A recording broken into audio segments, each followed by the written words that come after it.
इस कार्यक्रम के पुण्यार्जक हैं डॉक्टर श्री कमल कुमार जैन, धर्मपत्नी डॉक्टर मधु जैन, पुत्री एवं दामाद श्रीमती स्मिता जैन, श्री राहुल जैन, पुत्र एवं पुत्रवधू डॉक्टर मनीष जैन, डॉक्टर ऋतु जैन, पौत्र प्रभव जैन, पौत्री प्रथा जैन, नाती एवं नतबहू ऋत्विक जैन, श्रीमती जागृति, नातिन अनुष्का जैन, फर्म मनीष हॉस्पिटल, सिधौली, सीतापुर, उत्तर प्रदेश।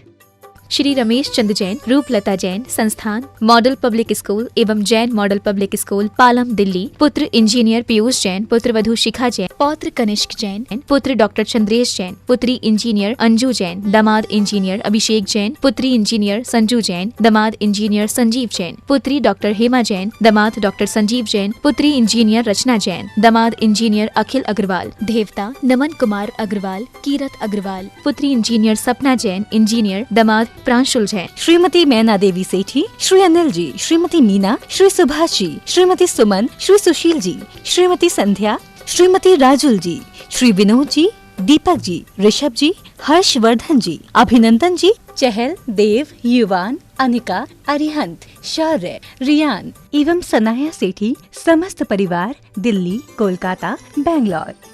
श्रीमान रूपचंद जी, कमला देवी जैन, श्रीमान दिनेश जी, श्रीमती रेखा जी जैन, श्री दिवेश जैन एवं दिशा जैन, सपरिवार, निवासी व्यावर, प्रवासी मलाड, पश्चिमी मुंबई।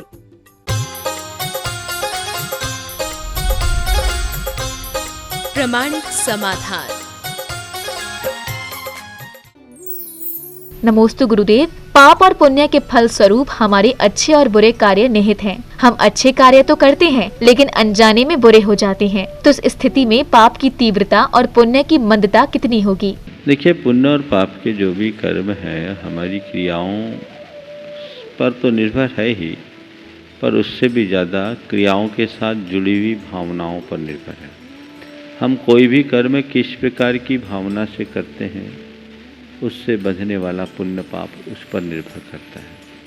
यदि कोई व्यक्ति अनमने भाव से पुण्य का कर्म करता है तो उस समय बंधने वाला पुण्य बहुत ढीला होता है। जितना उत्साहपूर्वक पुण्य का कर्म करेगा उससे बंधने वाला पुण्य उतना प्रगाढ़ होगा। इसी तरह पाप जितनी रुचिपूर्वक करेंगे पाप का बंधन उतना प्रगाढ़ होता है, और पाप जितने अनमने भाव से करेंगे पाप उतना कमजोर होगा। नमोस्तु गुरुदेव। यदि हमारा किसी के प्रति बैर हो और हम समझौता करने का प्रयास करें फिर भी वह समझौते को राजी ना हो तो पाप किसे लगेगा? आपने पूछा है कि यदि हम किसी के प्रति बैर हो और समझौता करने का प्रयास करें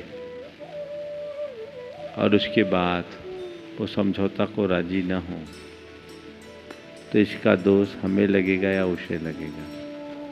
देखिए, पहली कोशिश तो किसी से बैर बंधे ना, और यदि कदाचित बैर हो गया तो उस बैर को जितनी जल्दी संभव हो खत्म करने की कोशिश करनी चाहिए। समझौते का प्रयास जरूर करना चाहिए। ऐसा हो सकता है कि आप किसी से समझौता करना चाहें भी तो सामने वाला समझौता करने को राजी ना हो, तो भी आप अपना प्रयास जारी रखिए। इससे क्या फायदा होगा? आपका मन तो कुछ शांत होगा। अपने मन से उसके प्रति जो वैर है उसे निकालिए और नित्य भावना भाइये कि उसके मन का वैर समाप्त हो, उसका मन साफ हो, मैं उससे क्षमा मांगता हूँ, वो मुझे क्षमा करे। ये निरंतर भावना अगर लंबे समय तक आप हृदय से भाओगे तो हो सकता है उसका भी मन बदल जाए और बैर की संतति यहाँ की यहीं छूट जाए। नमोस्तु गुरुदेव। जिनवाड़ी के अध्ययन में हम अपना मन कैसे लगाएं कि मोक्ष मार्ग पर आगे बढ़ सकें? जिनवाणी के अध्ययन में हम अपना मन कैसे लगाएं? देखिए, सबसे पहली आवश्यकता है शास्त्र के प्रति अपनी रुचि को बढ़ाने की। अगर आपकी रुचि प्रगाढ़ होगी तो आप जिनवाणी का सच्चा लाभ ले पाएंगे, अन्यथा नहीं। नमोस्तु गुरुदेव। हम ऐसा क्या करें कि परिवार के सदस्यों की आंखें कभी नम ना हो? देखिए, घर के बड़े बुजुर्गों के आंख से पानी ना आने दें, क्योंकि घर से के छत से जब पानी चूता है तो दीवारें भी कमज़ोर होती। बहुत अच्छी बात कही गई है। आपने पूछा है कि ऐसा हम क्या करें कि बुजुर्गों की आंखें न भीगने दें, तो मैं तो ये कहूँगा, माँ बाप की आंखें 2 ही बार गीली होती है। माँ बाप की आंखें 2 ही बार गीली होती है, एक बेटे की विदाई पर और दूसरा बेटे की बेवफाई पर। बेटे की विदाई में तो एक सुकून भरा संतोष होता है कर्तव्य की पूर्ति का, लेकिन बेटे की बेवफाई में उपेक्षा का दंश होता है। इसलिए अगर चाहते हो कि माँ बाप की आंखें तुम्हारे प्रति सदैव प्रसन्नता से भरी रहे, तो जीवन में भूल कर कभी उनसे बेवफाई मत करो। नमोस्तु गुरुदेव, अंतर्मुखी व्यक्तित्व क्या है? देखिए, अंतर्मुखता का अर्थ समझिए। अंतर्मुखी होने का मतलब क्या है? अंतर्मुखी होने का मतलब है अपनी इंद्रिय चेतना की धरातल से ऊपर उठकर आत्मा के स्तर पर जीना, विषयों से अपनी दृष्टि को मोड़कर अंतर दृष्टि जगाना। नमोस्तु गुरुदेव, जो जैनत्व की पहचान कराए, ऐसे नियम लेने पर घर वाले दखल क्यों करते हैं? देखिए, बात ऐसी है, कुछ लोग होते हैं जिनमें बड़ी दुर्बलता होती है। लोग ये तो चाहते हैं कि धर्म करे, पर उतना ही करे जितना है। ये आज की गलत नजरिए का परिणाम। जो सच्चे अर्थों में धर्म को समझने वाले हैं, वे कभी भी ऐसा नहीं कहेंगे। वो कहेंगे कि नहीं, हमारा जो धर्म का कायदा है वो तो हमें पालना ही है, अपनी पहचान हमें खोना नहीं। आज अगर वो आपको रोक रहे हैं तो वो उनकी नादानी का प्रतिफल है। नादानी बस वैसा कर रहे हैं, जब उनको समझ आएगी तो अपने आप कर लेंगे।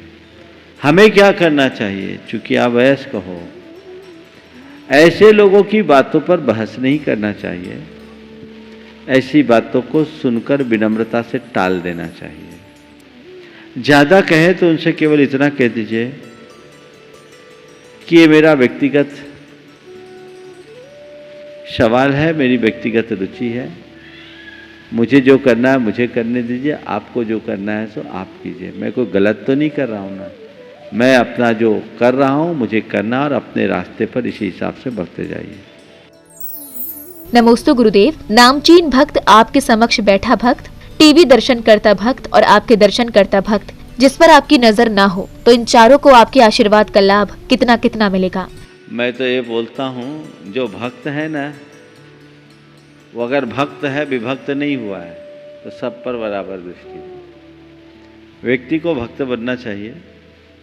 जहाँ तक सवाल नामचीन और दानदाता का है, निश्चित उसका बड़ा योगदान होता है और उससे लोगों को प्रेरणा मिलती है, इसलिए उनका अपना स्थान होता है। पर एक बात ध्यान रखना, गुरुओं के लिए किसी व्यक्ति को स्थान, गुरुओं के हृदय में किसी व्यक्ति का स्थान केवल उसकी प्रतिष्ठा और दानशीलता से नहीं बनती। गुरुओं के हृदय में व्यक्ति का स्थान उसकी श्रद्धा और समर्पण से बनता है। कौन कितना नामचीन है और कितना बड़ा दानदाता है, ये बात उतनी अर्थपूर्ण नहीं है। अर्थपूर्ण ये है कि कौन कितना समर्पित है, कौन कितना श्रद्धावान है, कौन कितना निष्ठावान है। तो वो हमारा प्रत्यक्ष बैठा हुआ भी हो सकता है, प्रत्यक्ष बैठने पर उसके प्रति हमारी दृष्टि न जाए, ऐसा भी हो सकता है। और ऐसा भी हो सकता है जो कभी प्रत्यक्ष आया नहीं, टीवी पर ही बैठ के दर्शन कर रहा है, पर वो एकलव्य की भांति अपनी निष्ठा के बल पर अपने जीवन में आमूलचूल परिवर्तन कर रहा है। तो जो जितना निष्ठावान है उसके जीवन में गुरु कृपा उतनी प्रबलता से बरसती है। तो हमें चाहिए हम अपनी निष्ठा को गहरी बनाएं, मजबूत बनाएं। नमोस्तु गुरुदेव, हम ऐसा क्या करें कि ऑफिस के तनाव घर न आए और जीवन प्रसन्नता पूर्वक व्यतीत हो? देखिए, ऑफिस के तनाव घर में ना आ सके और जीवन प्रसन्नता से बन सके तो एक संकल्प लो। ऑफिस को घर में मत आने दो और घर को ऑफिस मत ले जाओ।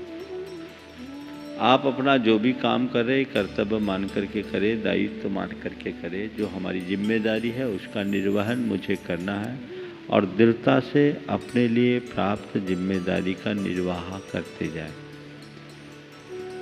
ऑफिस से बाहर आए, अब जो होगा अगले दिन होगा। जब मैं फिर कुर्सी पर बैठूं तब उसके विषय में विचार करूं। अपने मन में इस तरह की भावना जगा लीजिए, कर का कोड डाल दीजिए, जब तक मैं दफ्तर में हूँ मेरा सार्वजनिक जीवन है, जब मैं घर में आ गया तो वो मेरा पर्सनल लाइफ है, मेरी फैमिली लाइफ है। मुझे उसे महत्व देना और उसको देख करके चलना। यदि ऐसी दृष्टि बनती है तो जीवन में एक अलग प्रकार का संतुलन प्रकट होता है। और इस प्रकार की दृष्टि हम अपने भीतर विकसित नहीं कर पाए तो सब कुछ असंतुलित होगा। तो आपको चाहिए ऑफिस से आने के बाद मन में बात आ भी जाए तो बाद में देखेंगे, चीज़ों को अपने ऊपर हावी मत होने दें। कर्तव्य भाव से काम करने वालों को कभी ऐसा नहीं होता। गलत काम हमें कभी करना नहीं, गलत का कभी समर्थन करना नहीं, अच्छे कार्य और सही कार्यों में कभी पीछे रहना नहीं। यदि आप इन नीतियों को अपना करके चलेंगे तो दिमाग में किसी भी प्रकार की शंका और चिंता को स्थान नहीं होगा।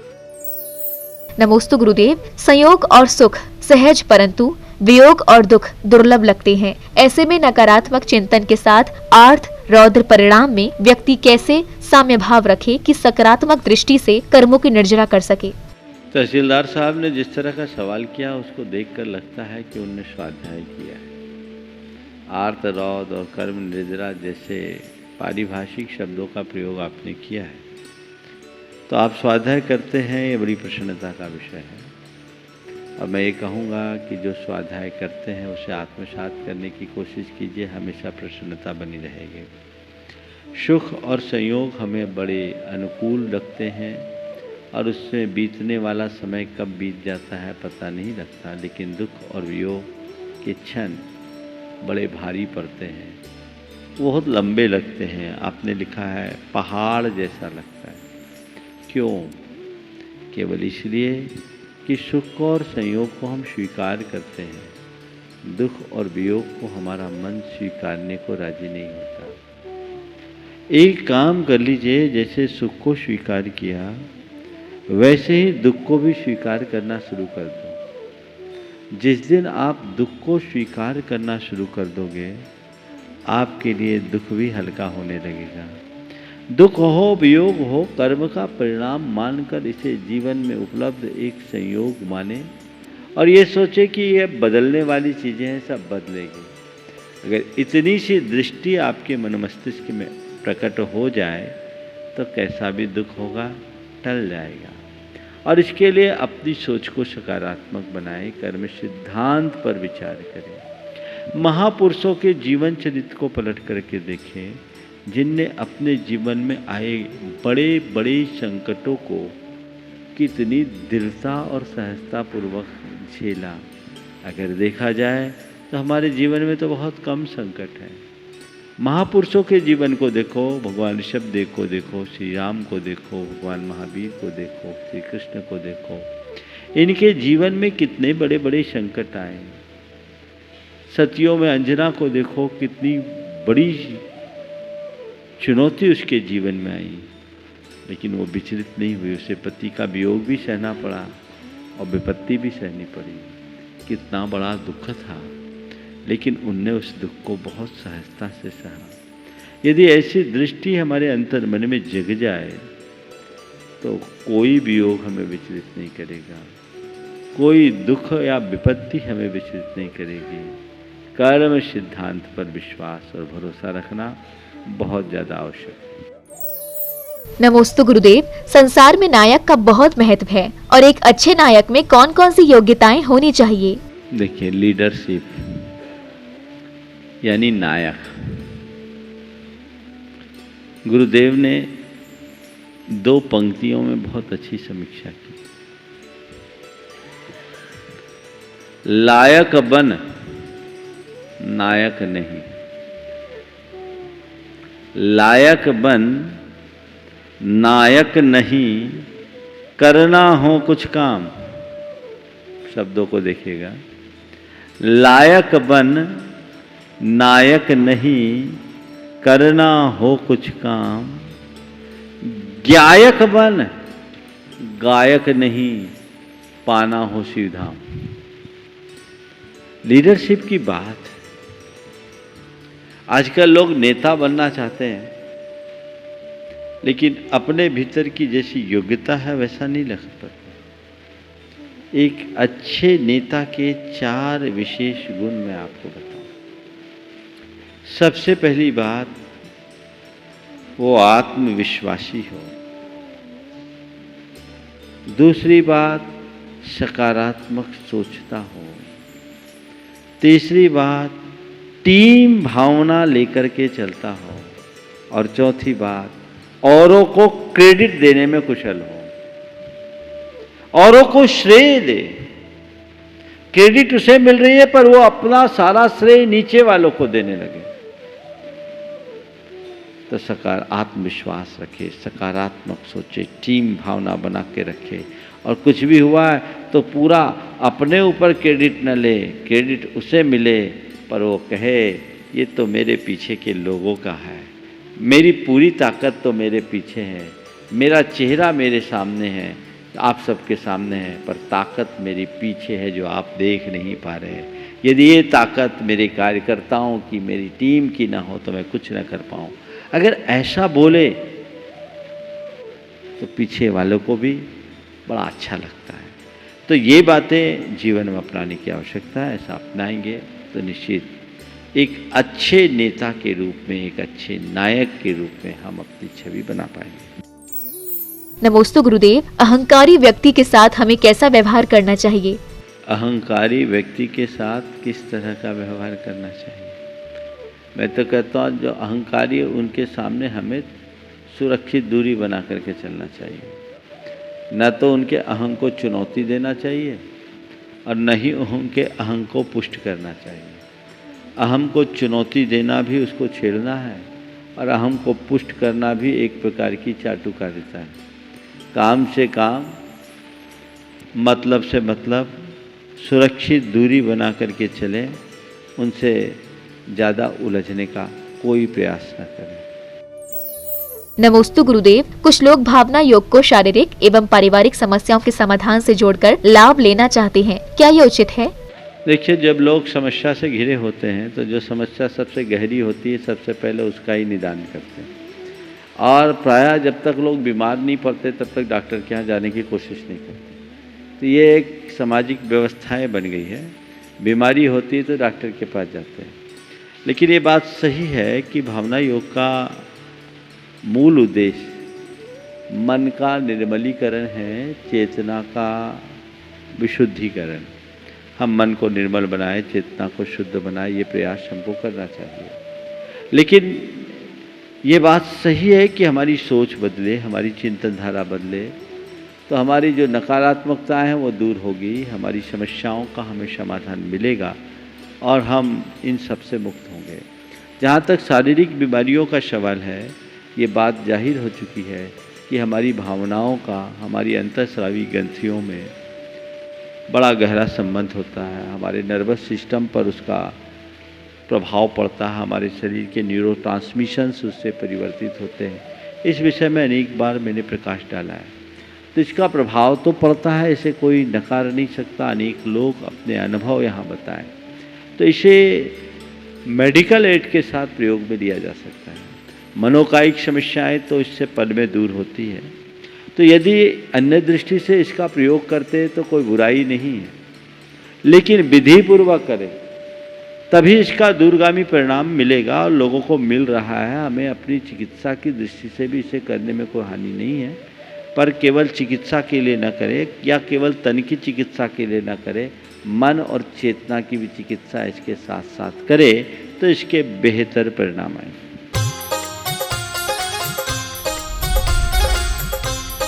प्रामाणिक समाधान।